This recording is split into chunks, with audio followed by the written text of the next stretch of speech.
Well, for the government position on this, I'm joined by the Crime and Policing and Fire Minister, Chris Philp. Chris Philp, good morning. Good morning. Nice to have you with us in the studio. We're going to come to your brief, of course, later on in the interview, but I need to start with Nadhim Zahawi and the situation surrounding him. Did Nadhim Zahawi mislead Rishi Sunak? Well, I don't know exactly what was said between the two of them. What I do know is that the Prime Minister has said there are serious questions to answer. He said that yesterday, and as a result of that, he's appointed the independent advisor on ethics to look into this properly, to get to the bottom of it, so the public can understand exactly what's going on, and the Prime Minister can then respond appropriately. So I think the Prime Minister's acted quickly, he's acted decisively. He is completely committed, as he said publicly, to maintaining ethics and high standards in public life. And his actions here, by appointing the independent ethics advisor and then initiating this investigation so quickly, demonstrates that these aren't just words by the Prime Minister, he is acting accordingly as well. So what's changed from last week at Prime Minister's Questions when he said that he took Nadhim Zahawi at his word? Well, I think there have been some more information came out over the weekend. Some of that was put into the public domain by Nadhim Zahawi himself. I think as a result of that information, the Prime Minister has concluded there are questions that need to be answered. They need to be investigated properly, and that's why he's got the independent advisor on ethics to initiate this investigation. That's the right thing to do. So the Prime Minister didn't know about the investigation into Nadhim Zahawi when he appointed him as chairman? My understanding is that when the Prime Minister appointed Nadhim Zahawi, his understanding was there were no outstanding tax issues at that time, and I don't think. My understanding is that he wasn't aware of the discussions that had taken place previously. Clearly, over the weekend, further things were disclosed publicly, which has led the Prime Minister to appoint the independent ethics advisor to investigate, and that is exactly the right thing to do. It shows that the Prime Minister is acting exactly as he said he would to maintain ethics and standards in public life. Was he aware of the penalty that had been levied against Mr Zahawi?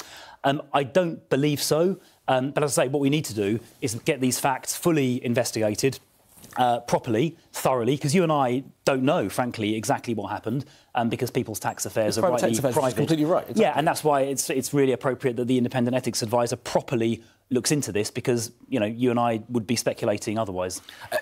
But when Rishi Sunak comes into office promising accountability, integrity and professionalism, with this latest scandal, with the situation around Boris Johnson and Richard Sharp, with the sacking of Gavin Williamson, with the Deputy Prime Minister under investigation, I mean, which part of those three words are actually being lived up to by this government? Well, I think, actually, in the way you've described that, you've sort of answered your own question, because, Gavin Williamson is no longer a minister in government. Where accusations were made against Dominic Raab in relation to bullying and in relation to Nadhim Zahawi about tax, Rishi Sunak, as Prime Minister, has acted quickly and decisively to set up an independent investigation. So he's done exactly what you would expect somebody to do who is committed to maintaining high standards in public life. And I think your sort of question acknowledged that, right? He's done what you would want him to do. OK, let's move on to some of the other news for this morning. And we've seen that a review is going to be held into the probation service after two men, Jordan McSweeney and another killer, were allowed out when they shouldn't have been. What's going on in the probation service? Well, I mean, the case of Zara Alina's murder is absolutely shocking, and the report yesterday shows there were failings in the probation service. He was out on licence. He'd been released from prison, having committed, I think, a number of offences, including burglary. He then breached his licence conditions by, for example, failing to attend meetings. He should have been recalled back into prison, but he wasn't. So the probation service have fully accepted the recommendations made by the inspector. They're changing the way that they conduct their risk assessments. They're taking into account a wider range of circumstances. I think one of the individuals in the probation service responsible for the decision-making is now subject to disciplinary proceedings. In addition to that, we're putting more resources into the probation service. So 2,500 extra probation officers have been hired. £155 million extra per year is being put into it to make sure these things don't happen again. The probation service manage, I think, over 200,000 offenders. It's a very large number. Cases like this are thankfully extremely rare, but when they do happen, they are absolutely heartbreaking. The case is just heartbreaking. Absolutely, because these guys should not have been out. There's no way they should have been on our streets. So how can the public be confident that there aren't more people like this out there right now? Well, as I say, these cases are thankfully extremely, extremely rare, but when they happen, they are truly, truly heartbreaking.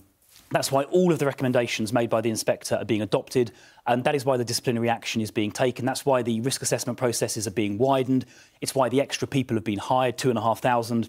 It's why the extra money is being put in, because we do need to make sure that the public are kept safe and this kind of thing doesn't happen again. So extra money going in, extra officers being put forward. Let's talk, and better and wider processes as well. Let's talk about your brief and the announcement this morning about some new plans for policing.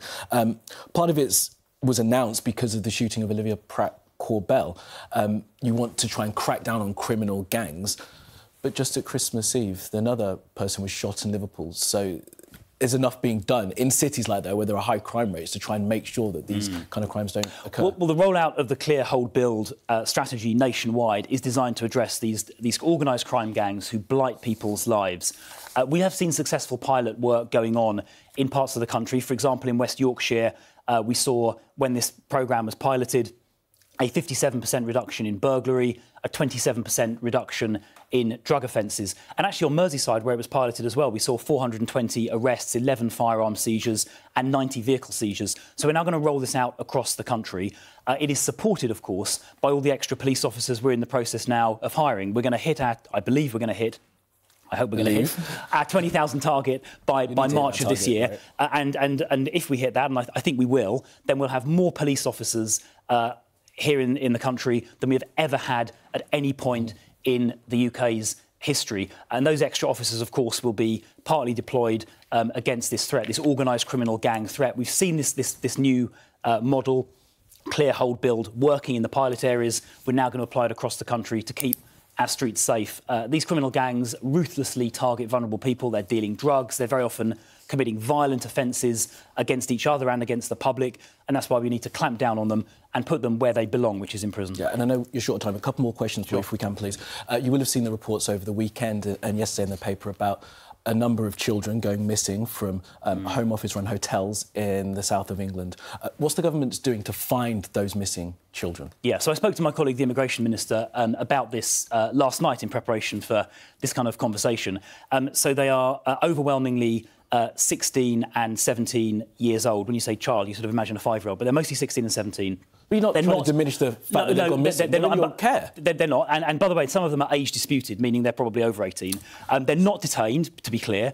We're not detaining them. They are free to come and go. And in each case where someone has gone missing or absconded, all of the usual processes are followed, as they would if any other under 18 person goes missing with the police and with the local authority.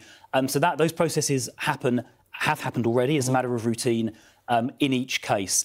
There are also on these sites, nurses, there are social workers present to make sure they do get the support but there are concerns that that some of these children have been trafficked, Mr. Philp. Yeah, so I asked the Immigration Minister this question last night, and he is not aware of any evidence that anyone has been kidnapped or anything like that. If anyone does have that evidence, I would urge them to urgently contact the police or contact Crime Stoppers. But my colleague, the Immigration Minister, isn't aware of any such evidence. But if anyone has it, they should urgently come forward, as I say. Well, I'm sure that those who have it will come forward if they do have it. Mr. Philp, really love to talk to you this morning. Thank you very much for being with us.